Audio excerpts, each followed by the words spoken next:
Well, hello Stalkers, and welcome. If you've watched Season 2 of the Stalker Anomaly Loner to Legend series, then you've probably heard me reference the Bugout spreadsheet many times. And this video details the components of the Bugout challenge spreadsheet and how to use them for your own playthroughs. That's kind of what you're looking at here. This result on my screen is actually the end result from all of our past adventures in Season 2 of the Loner to Legend series. This is the sheet which has single-handedly driven Season 2. It was created in Excel 365, so older versions of Excel may have trouble running some of the functions. I know for a fact actually that Excel 2013 does not like at least some of the functions here. They don't exist, or perhaps they were renamed for newer versions of Excel, but this one in particular, some of the seeding formulas don't work because the functions just don't exist. So you will probably need to get your hands on at least Excel 2019. I did have a large bunch of mods installed for Season 2 of the Loner to Legend playthrough, but many aren't required to use the spreadsheet. You don't need every single one of the mods I have. I'll leave a link in the description for the mods which the sheet does use, but you can also choose to ignore those or even substitute whatever you find in the sheet which refers to these mod settings. You can just substitute those with your own kind of thing if you're familiar with it, and just get creative with what's in the sheet. The spreadsheet is provided as is, which means that I'm not really going to be supporting this going forward. I'm just pushing it out there for you guys to play with.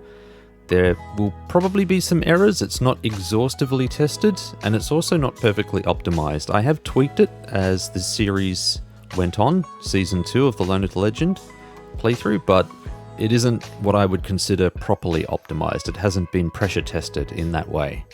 The other thing to note is that the sheet is primarily driven by formulas. I didn't want to use macros because they tend to be picked up. Macro-enabled spreadsheets tend to be picked up by antivirus, and it can cause all sorts of dramas. So I just wanted to keep everything as simple as possible. It also made it a little bit easier to change some of the functions and some of the formulas if I needed to in the future, which is another reason it is primarily driven by functions and formulas. Now, as you probably noticed too, this video isn't as highly edited as previous videos. I just really wanted to brain dump everything into the video so that I could get the spreadsheet into your hands and put the series behind us. It went on for quite a long time, and as I've mentioned in previous videos, I'm a little bit burnt out on all of the Stalker content and the Bugout challenge. So I just want to get these videos out there, get this into your hands, and let you have fun with it. And finally, of course, there's a link to the Bugout challenge spreadsheet in the description. It is yours, absolutely free, no paywalls or anything silly like that. Go ahead, download it, play around with it, have fun.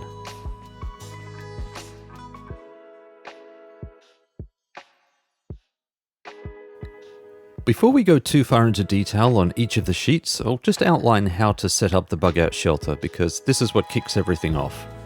There is a basic shelter upgrade in the Upgrades tab here, which unlocks on the 5th in-game day. So that is Time Elapsed. Normally that is empty, you get a blank spreadsheet when you first start, but after the 5th day, so if I type in 4 here, 4 days have passed, nothing else is unlocked on the sheet, but if I type in 5, you can see that the XP section has just become unlocked. It's now colored, so I'll show you again. 4, you can see the XP section is locked.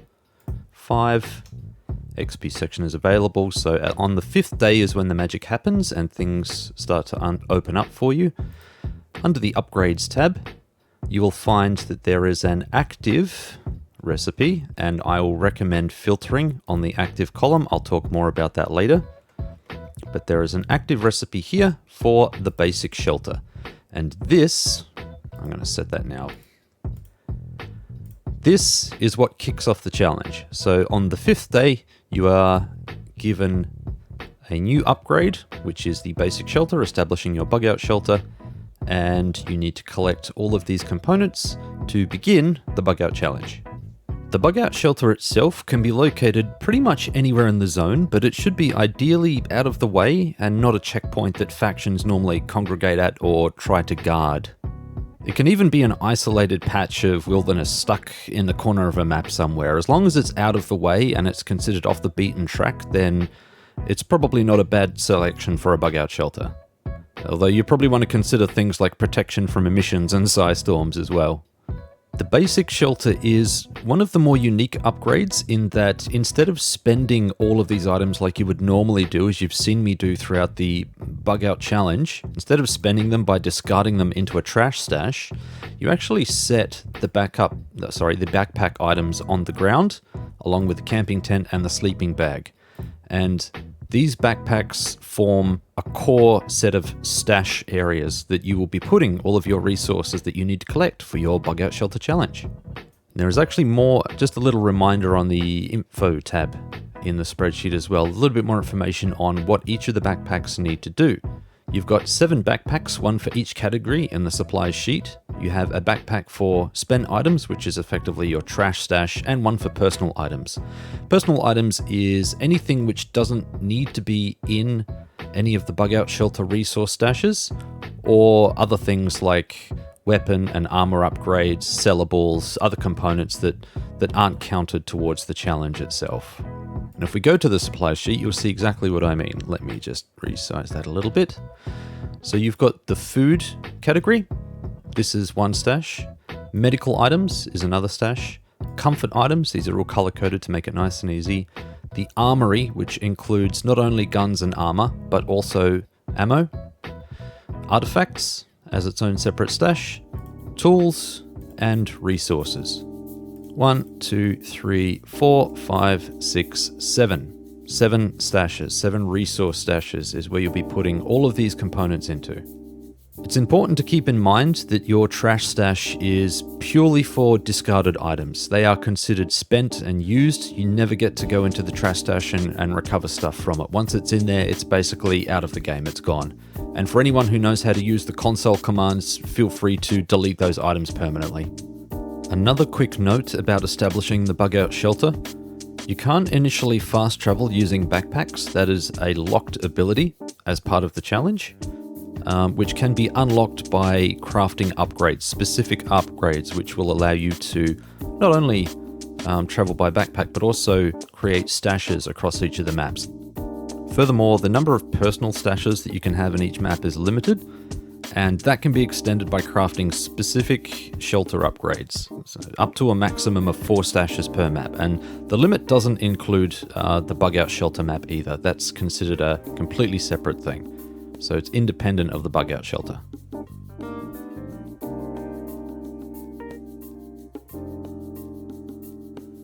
The dashboard and supply sheets should be updated either at the beginning or the end of each in-game day. You need to keep these updated because they drive a lot of unlocks and additional features, which you may miss if you forget to update them. All of the fields which can be updated are denoted by a green coloring to make it nice and easy to see which areas you're allowed to type in or modify.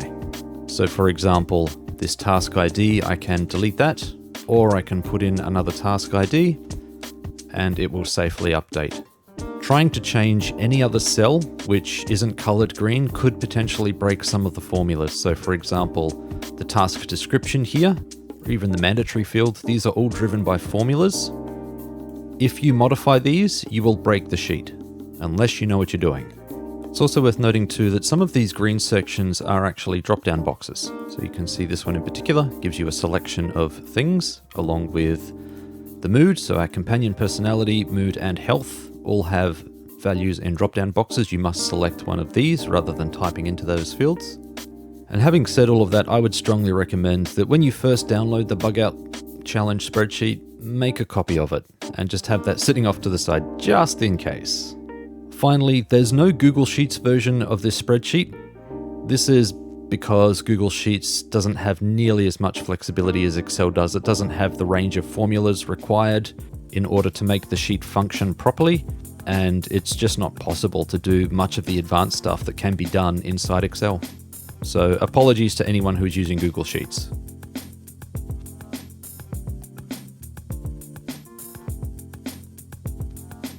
Let's go over all of the sheets. This is the dashboard. This is probably the sheet that you're most familiar with. All of the screenshots that I posted in virtually every day of the Bugout Challenge have all revolved around the dashboard, which drives a lot of the basic day-to-day stuff.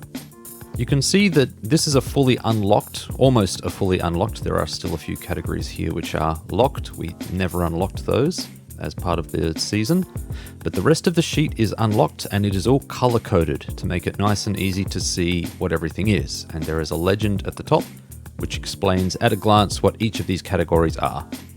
Additionally, some cells also have comments, as denoted by a little red triangle in the top right hand corner, which give you a little bit more information about what they are.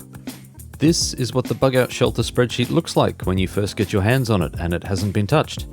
You see that many sections are red, and these sections need to be unlocked, either through upgrades or through progressing some of the PDA stats at the top. It's important to keep this area in particular as up to date as possible, as even just with a single change such as the time elapsed in days, you can see that that unlocks a section on the dashboard. Time elapsed in days will also unlock additional upgrades and other things, and all of these fields here are used in formulas to drive other things. So do make sure you update this daily.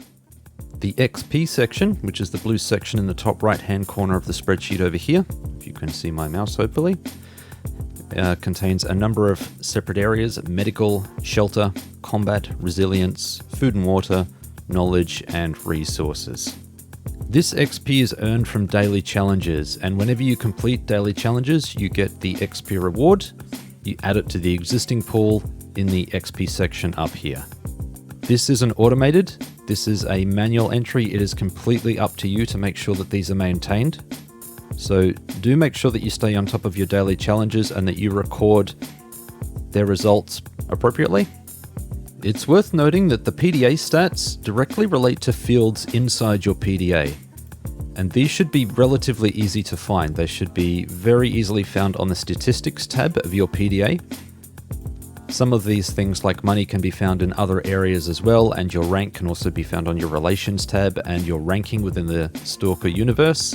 But predominantly these will be found in the statistics tab of your PDA, all except deaths, which is a stat that you will need to track manually and honestly as you play. Deaths did have a penalty at one point. I removed it because it was a little too cumbersome for the nature of the Season 2 challenge.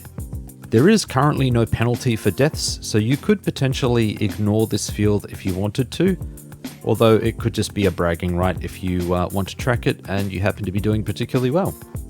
The intrigue section, as noted by this purple area here, is where you track the main story task and the two side intrigue tasks.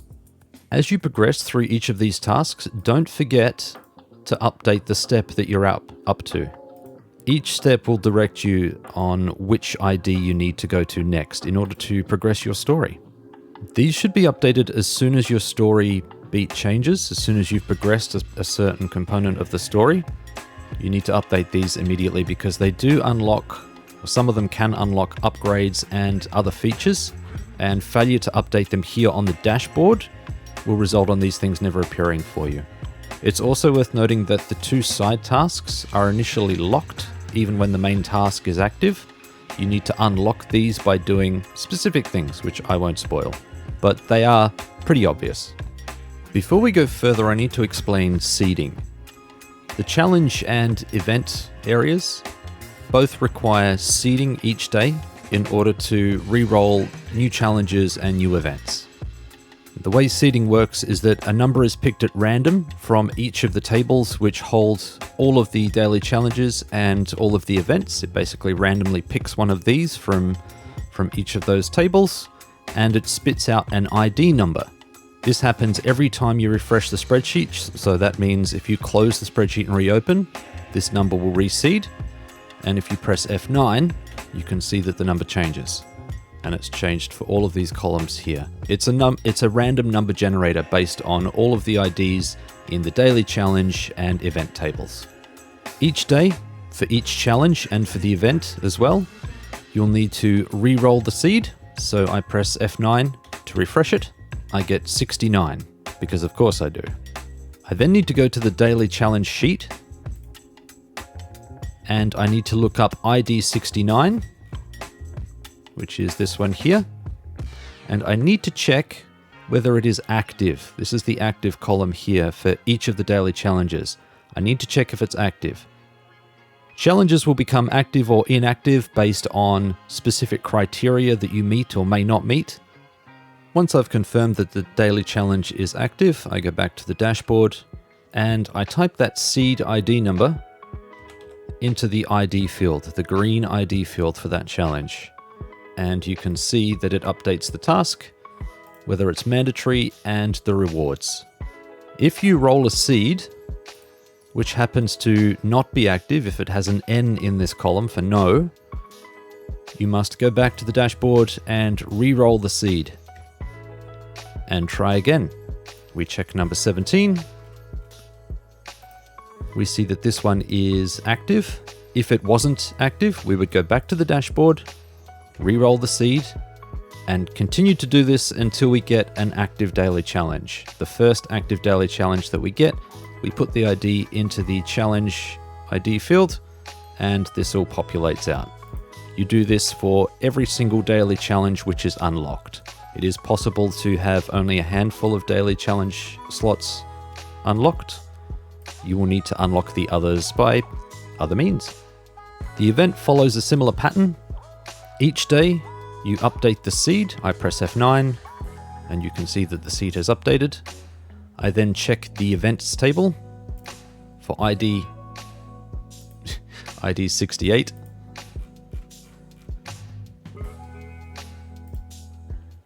Again, I check the active column, and I can see that it is active. So I go back to the dashboard, and I update the ID. And it is exactly the same process if you happen to get something which is inactive. You need to re-roll the ID, the seed ID, and try again. Continue to do this until you get an active event. I have a house rule for daily challenges and events.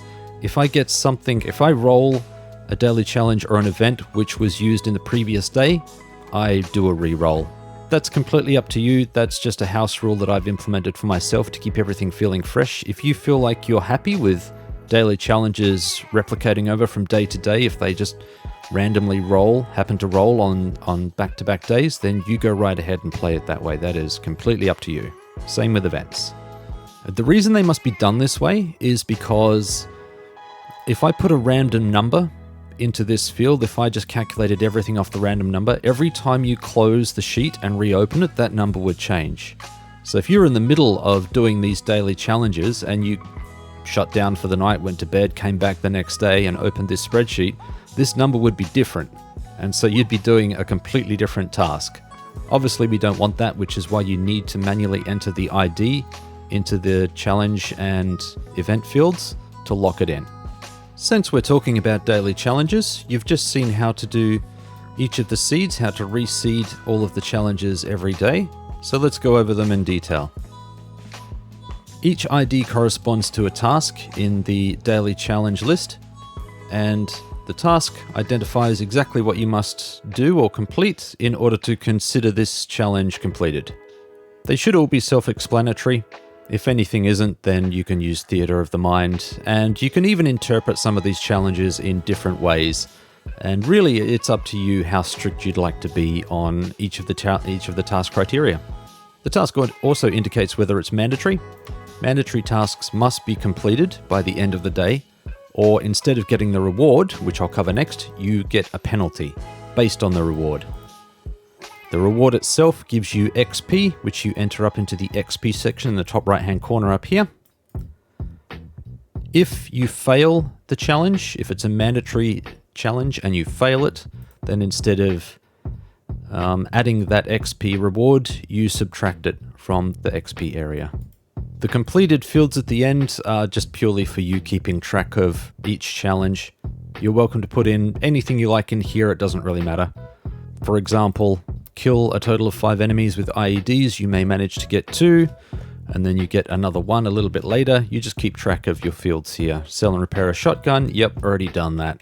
Completely up to you how you fill these in, purely just for you to keep a track of all of the challenges that you've completed on any given day. And obviously you would clear these for each day. The events section, this darker purple section here, is just underneath daily challenges. represent certain things which happen in the zone which can impact yourself or your companions. They can be things like wild weather or even base assaults and things of that nature, and they must be rolled every day just like the daily challenges.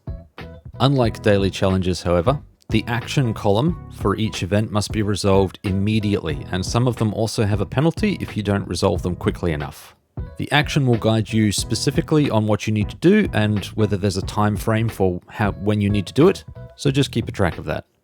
The memories section in the bottom left-hand corner, this light blue area down here, is where you keep a track of all of the memories that you've regained at a certain point during a side task.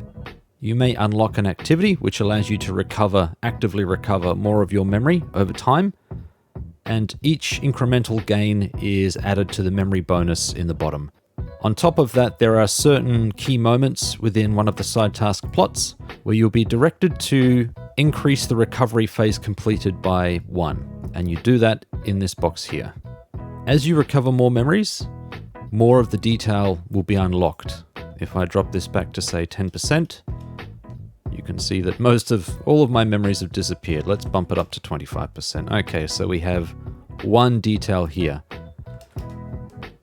These details continue to rise as you recover memories. The companions section, this goldish color up here, is where you keep track of your companions throughout your playthrough. The Bugout challenge only allows up to 3 companions, and initially you can't even have any. You must craft upgrades to unlock more companion slots. When a companion joins the party, enter their name into the name field. This is just a free text field. You'll also need to seed their personality. You do that in a very similar fashion to daily challenges and events by pressing F9. There we go, I have an addiction seed, and then I would change the personality of my companion using one of the options in the drop-down menu. Mood and health for any companions who join your party for the first time should always be set to good. Over the course of your adventures, and specifically during events, your companions will have their mood and health decreased. You can increase the mood by doing certain activities, which you'll need to unlock, by the way, such as cards and drinking game. These will help boost the mood of your companions at the expense of a bit of their health, in the case of the drinking game. In order to improve the health status of your companions, you can spend medkits.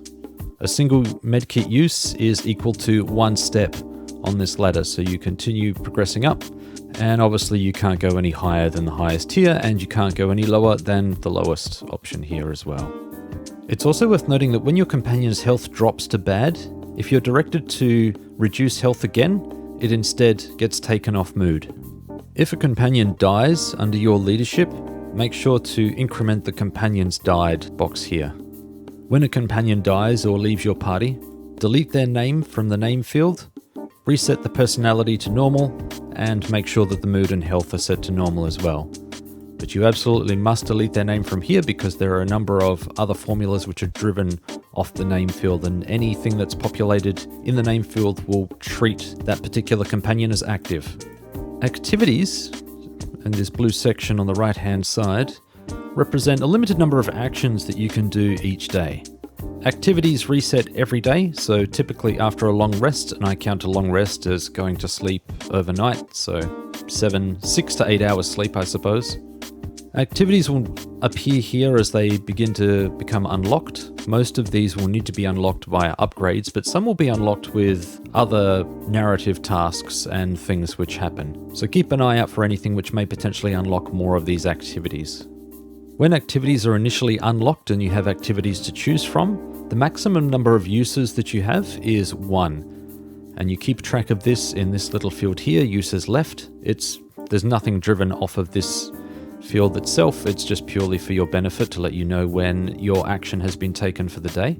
Your activity has been taken for the day, I should say. And the uses indicate one particular activity that you can perform each day. The use doesn't mean you can use every single activity that you've unlocked. You can't use all of those once in a single day. It means you pick an activity and you can use that. That is your spent use. So for example, if I start the day and I want to do stash journaling as an activity, I have to spend 1 hour and 2 paper components. So I would rest for an hour and put the paper components in the trash stash, and then I would have considered that I've done the stash journaling activity, which gives me a bonus to the scavenging multiplier in the XP mod system, per 20 stashes found. That is the only activity I could perform for that day if I only had 1 use of the activity, or 1 use to spend. It is possible to unlock 2 uses, 2 activities per day. Then I could choose 1 particular activity and do it twice, or I could do 2 separate activities in a given day. At the beginning of each day, make sure that you reset this uses left to the max uses field. So it should equal whatever number is in the max uses field. It's also worth noting that the top 4 activities directly relate to the XP mod, as they increase various setting statistics, improving certain aspects of the XP mod, which basically enhance your character. Afflictions, which is the pink area in the bottom right hand corner, indicate something specifically bad has happened to you. Typically these will happen through an event. The action will direct you to add a number of days to a specific affliction ID. So for example, I may be told that I need to add 5 days to affliction ID number 1, which is the remaining column here. So I type in 5 for 5 days, and immediately I can see the effect of that affliction. At the beginning of each day, I need to reduce the days remaining by 1. So the following day, after having received the affliction, I would reduce this to 4 and continue until there are no days left. And at the point that there are no days left, the affliction disappears. The effect tells me exactly what the affliction does, and it will direct me on what I need to do. So in this case, in PTSD, as the condition, start each day using 1 027R pill per 50 stalkers killed. So that one relies on the stalkers killed stat in the PDA, and failure to do this is minus 30 resilience XP. That stacks, by the way. If you fail to do this on multiple occasions, you incur that penalty every single time. So there are harsh penalties for not obeying the afflictions. And due to the events being rolled, it is absolutely possible to have more than 1 affliction running at the same time. They will all stack and you will have to adhere to all of them, or you could be in very, very big trouble. Finally, on the dashboard sheet, the information section up here is a display of various statistics, things which you've unlocked. Stash travel enabled is, I can see yes. Normally this would be red, but because I've crafted the relevant upgrade, it's now unlocked. Stashes per map tells me how many stashes I can have in any given map, not including the Bugout shelter, of course. So you can see that it's telling me that raw meat spoils. It means that I can't store raw meat. It spoils each day, and so it needs to be thrown out if I happen to be holding onto it on the following day, at the start of the following day. Cooked meat spoils, you can see that that's no, because if you remember, during the Season 2 of the Learn to Legend Bugout Challenge, we did craft the ability to refrigerate, so we were able to store cooked meat. That is why cooked meat does not spoil on this spreadsheet. By default, everything spoils. Cooked meat and raw meat spoil. So they would need to be thrown out at the beginning of every day if I happen to be holding onto them, because they are rotten. This honeypot informational directly relates to the honeypot crafting upgrade. Honeypots are used to basically draw resources out of if the base comes under assault or attack, or even theft. When you craft the honeypot upgrade, it will tell you exactly what it protects against, and so anytime an event like that occurs, instead of digging into the personal stash that you've managed to cultivate, you can go straight to the honeypot items and remove those instead. And the honeypot stash is the one upgrade which can be crafted and recrafted endlessly. You can craft that as many times as you like, though you can only have one active at a time. The supplies sheet, which is the next sheet in the bottom left-hand corner, dashboard and then supplies. This sheet tracks all of the items that you need for the Bugout shelter. You only need to update this sheet once every day, usually at the end of the day, and it will only display the items needed for the Bugout shelter challenge. So there are a lot of items, a lot of miscellaneous items which don't appear in these lists. They aren't considered critical for the Bugout shelter challenge, and so you don't need to worry about collecting those. They can just go into your regular personal stash, but everything else is required. Everything in these lists are required by the Bugout shelter as part of the requirements to fulfill. You can see that some of these items are green, and that means that we have fulfilled the requirement for the Bugout shelter for that particular item. So for our survival goals, for how long we'd like to survive, we have enough guitars, we have enough grooming kits, we have enough decks of cards, and so on and so forth for these other categories here. The supply sheet represents the storage of each of the main categories: food, medical items, comfort items, armory, artifacts, tools, and resources. But there is a limit to how many of these items you can store inside these stashes. Each of these categories has a maximum capacity, as indicated here by this column. And now's a good time to talk about the category section. The W column here shows you collectively how many of the items that you have collected so far for each category. So food and water, they all fall under the same category. Medical items, comfort items, armory, ammo, artifacts, tools, and resources, and rubles are also calculated here, but they're not as critical. The storage capacity of each category is listed here, as I explained earlier. The current capacity can never exceed the full capacity of each of the categories. So there is a limit to how much each category will allow you to store. And if you try and exceed that limit, let's take, say, medical items. We have a little less than 100 items left worth of storage for medical.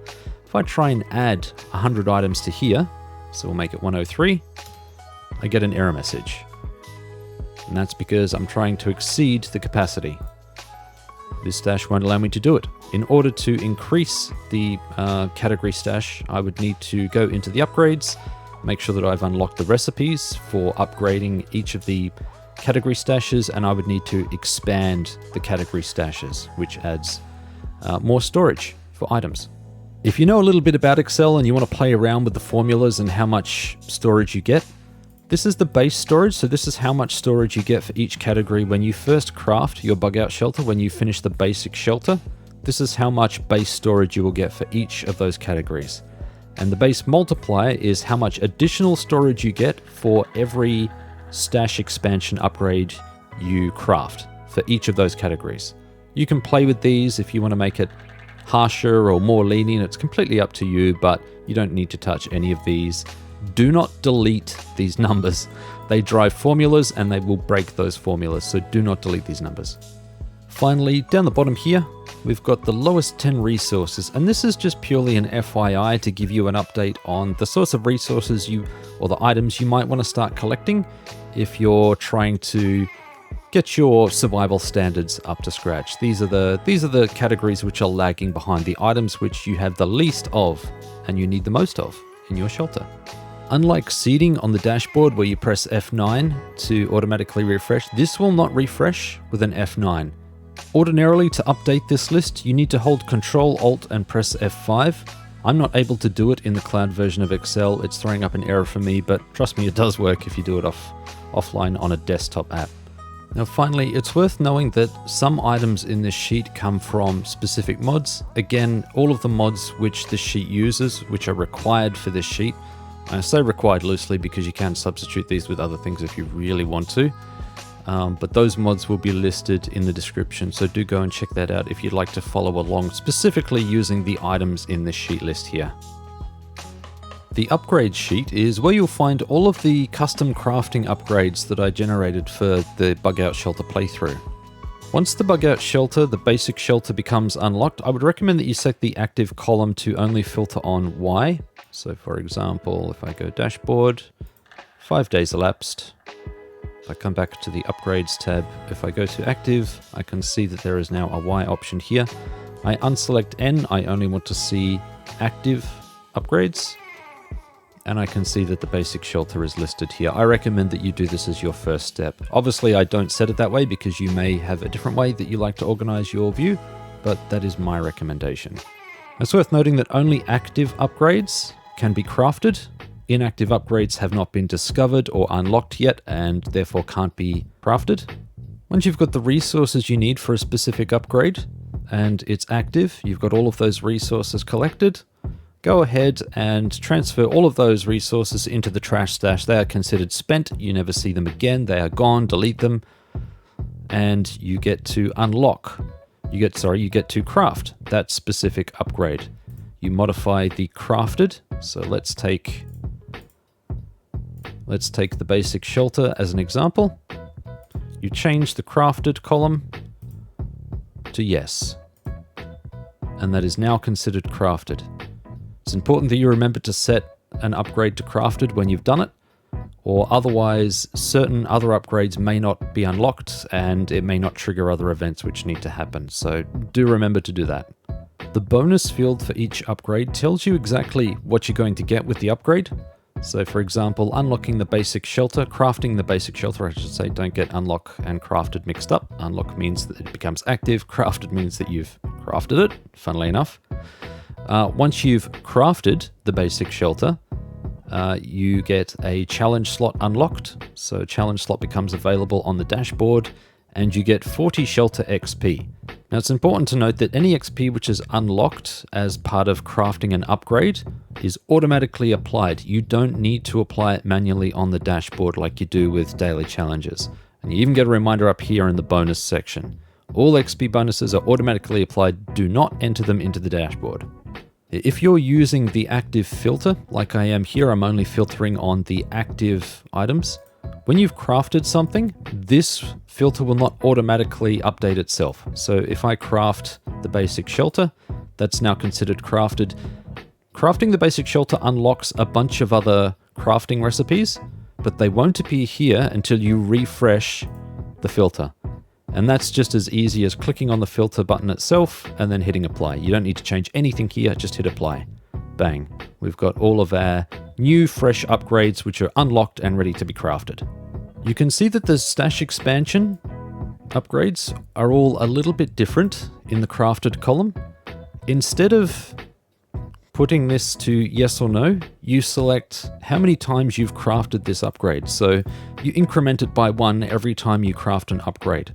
So for example, the food storage, the expand food storage upgrade, if it's the first time I've crafted this upgrade, I increase it to 1. If I craft it again, I increase it to 2, and so on and so forth. And what this does is increase the overall storage capacity back on the supply sheet. These numbers, the capacity will go up. You can see that it's up to 600 now. Base storage is 200, so if I go back to the upgrades tab and I set this again to 0, I can see that my capacity has dropped back to 200. So those are your upgrades specifically for upgrading the capacity of each of your categories. And you can track those quite easily. These are recraftable. You craft these as many times as you need to, all the way up to 20, which is the maximum. Finally, there are some recipes which require items that need a specific condition. So for example, light armor, medium armor, heavy armor, and exoskeleton. Anything that requires armor or weapons, and it has a greater than 95%, this means that the overall armor condition for armor must be 95% or higher. The individual components don't matter, it's just the overall armor. And weapon overall condition and individual weapon components must be 95% or higher. So basically, the weapon or armor has to be brand new or as good as new condition. This is just a house rule. I mean, you can play with that. If you don't want to be that strict, you could say 50%. It's completely up to you. Again, the spreadsheet is provided to you for your pleasure. So if you don't want to be that strict on armor and weapon requirements, you drop that back. That's completely up to you. And as a quick note, you'll see some text running along the side of the spreadsheet. Do not delete any of this stuff. Formulas are driven from all of this stuff too. These form the backbone of a lot of the drop-down options. Deleting these will break many of the spreadsheet's options. The purple tab down the bottom here is the intrigue sheet. And this is where the main story and side tasks are read from, where you get all of the lovely flavor text and it gives you pretty much everything in full detail. You will find that sometimes the dashboard isn't able to display all of the information that it needs to. Let's see if we can jump over here. Yeah, so you get unlocks. Sometimes the action will have more text than will fit into the dashboard, and so I always recommend going over to the Intrigue tab and reading up on all of the flavor text so that you get the full idea of what's happening. I strongly recommend that whenever you complete a specific story task, or the action, I should say, so in this case, talk to Professor Sakharov in Yenta. Once we actually do this, you need to progress the intrigue ID to what is listed in the action. So in this case, it's 1.1. Need to select that from the menu and then deselect 1.0. And that progresses the story into the next thing. It's a lot cleaner if you just remove the sections that you've already completed. You will always get prompts on which section you need to go to next, which ID you need to click on to activate. But do make sure that when you've gone through a story task and you move to the next task, you not only update it here, but you update it in the dashboard. Most important, if you don't update it in the dashboard, there are certain events, upgrades, and other functions which are driven off of the ID on the dashboard. If you update it in the intrigue tab, but you don't update it on the dashboard, you won't get those benefits and you won't be able to progress the main story in some cases. So do remember to update the dashboard as often as you can. The main intrigue task is sitting at the top here. This is the main task right here. There are 2 side tasks. They are staggered a little bit so that you don't get to see everything all in one sweeping view. You have to scroll down to uncover the rest. You'll be directed when you need to unlock these, and this is the sheet that you come to do it. They all have their own independent sections that you can toggle on and off, so they're self-contained. Even though they do spill over into each other narratively, they are self-contained. And I haven't been through and vetted every single one of the options in this, so there may be spelling mistakes, there may be grammar issues, there may be some tonal issues as well. I'm just going to leave it as it is. If you want to go ahead and update some of the text in there, be my guest. The Survival Scorecard tab is purely an informational area. There's only one field in here that you should really edit, and that's at the very beginning of your Bugout Shelter Challenge, what your survival goal is in days. So, for example, the Bugout Shelter Challenge itself ran for 365 days. That was how much of a collection of equipment we needed in order to survive 365 days in the center zone. All of the calculations in the supplies sheet and the requirements are driven from this number. You must enter something in here for the sheet to work. The rest of the components here are purely informational, so you can see a tallied list of a lot of the calculations, the XP calculations. You can see how much XP we've collected over the course of the game. It also gives you some switches, which are activated by upgrades which crafted. And you don't really need to know any of this. Just know that some formulas are driven directly off of these numbers, so please don't touch them. If you want to get fancy, you can play with the base calories spent by the player and your companions. Same with the hydration. This is just a simple switch to say if an upgrade is crafted, then use a value. Otherwise, use a different value. And again, I'm not going to give you any lectures on how to use Excel. That's completely up to you. But if you understand what this means, feel free to edit these numbers in any way you see fit. I did have these set quite high initially, and it just blew the food and water budget out massively. So I've scaled them back to something a bit more achievable. The survival calculation sheet details a lot of information specifically on the individual items. It tells you things like how frequently you use the item, so how much it burns through each day, how many you currently have, which category it belongs to, skill modifier I'll get to shortly. Modified use rate is based on the skill modifier. How many days the specific item category or the item itself will last, so based on the number you've collected and your survival goals, and how many of that item you need to meet your survival goal. And it gives you a percentage completed column too, which drives the lowest 10 resources table just here. Survival calculations are purely an FYI. You are welcome to come here and check on this from time to time, but you don't necessarily need to come here. You could just keep collecting stuff until you get what you need. But if you want a little more control over the items that you need to collect and maybe how far off you are to meeting your goals, then you can absolutely come to this sheet and tell. The skill modifier column is a little something I added in just to kind of represent your player's relative inexperience into the zone. So it represents not being familiar with the items that they're needing to collect, maybe being inefficient in using them or spending them, not knowing how to use them for best possible effect, that sort of stuff. So it's basically kind of like a learning curve. The more of those items and in the categories themselves you collect, the more the character understands what they're used for and how to best use them in the zone, and it actually drives down the requirements over time. So you may start off needing, say for example, 400 of the Aqua tabs in a 365-day playthrough. 400 Aqua tabs. But as you get more experienced with medical goods and understanding how meds work, this is all driven too by PDA stats and a whole bunch of other things, which is another reason you need to stash components as quickly as possible and update your dashboard. When you do all of those things, slowly but surely, the skill modifier score begins to drive down. So 1.0 represents kind of a base level. You start at 1.5, that is the higher end of the skill modifier, and it slowly goes down over time. And so you can see for each of the categories, we have a little bit of experience in each of the categories. The skill modifier is still over 1 for most things, but it is lowering, and as it lowers, it also lowers the number of resources you need. Narratively speaking, this is because you understand how to better use them in the zone. You're more experienced, you can get more use out of them with a single item, all of that sort of stuff. So it kind of represents a passive ranking system, a passive skill system inside a system, if that makes sense. If it doesn't, just ignore this whole section and forget everything I said.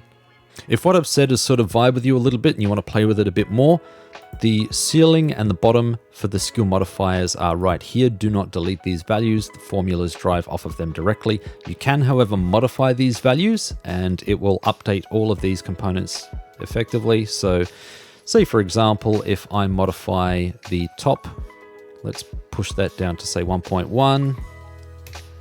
You can see immediately the skill modifier column has changed. Instead of being what it was before, it's now 0.59. And the number of items required has drastically dropped. You can see that our food requirements with that simple change have gone from 30-odd% to 50%. Okay, I changed that back. You can see the difference. Watch the completed percentage column here. And the number to meet goal, 1.5, costs go up.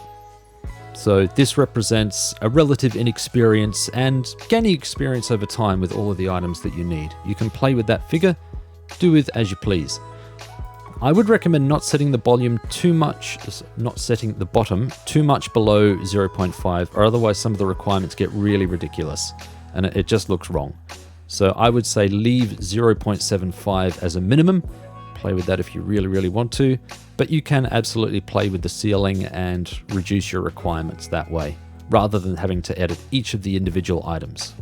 Again, I would consider that more of an advanced feature for those who want to tweak and play and customize their experience a bit more. Absolutely not required for a basic playthrough at all. Of course, I've explained all of the other columns here. They should all make pretty good sense. This section to the right is used to calculate XP bonuses based on the upgrades crafted and a few other things. It's basically an XP tally. Do not modify any of this part of the sheet at all. It drives a lot of the XP bonus stuff and calculates everything, so just leave it be. All of the other sheets down the bottom, activities, afflictions, maybe not events and daily challenge, but companions, memories, those sheets you don't really need to go into. They are informational and they are used as lookup tables for the main dashboard. You don't need to go into any of those sheets. So unless you have an appetite for changing some of the things or even adding stuff into some of those sheets and extra bits and pieces, you don't need to touch them. Don't worry about them at all. The only exception, of course, is the info sheet, which just gives you a quick reminder of how to spend all of the resources, all of the backpack resources in the basic shelter when you first craft your Bugout shelter. Just a quick reminder on how they're all spent. For anyone interested in poking around in some of these things, I have left some events with a fairly high ceiling so that they may not trigger very frequently, if at all. Base Assault, I believe, is one of them. There are a few others, Theft, Night Raid, that sort of stuff. Anything which requires massively removing large amounts of stashed gear. Feel free to play around with these thresholds, the active thresholds. If you understand any of what you're seeing here in the formula bar, firstly, congratulations. Secondly, feel free to try and tweak this so that perhaps these events trigger more often and they're less lenient.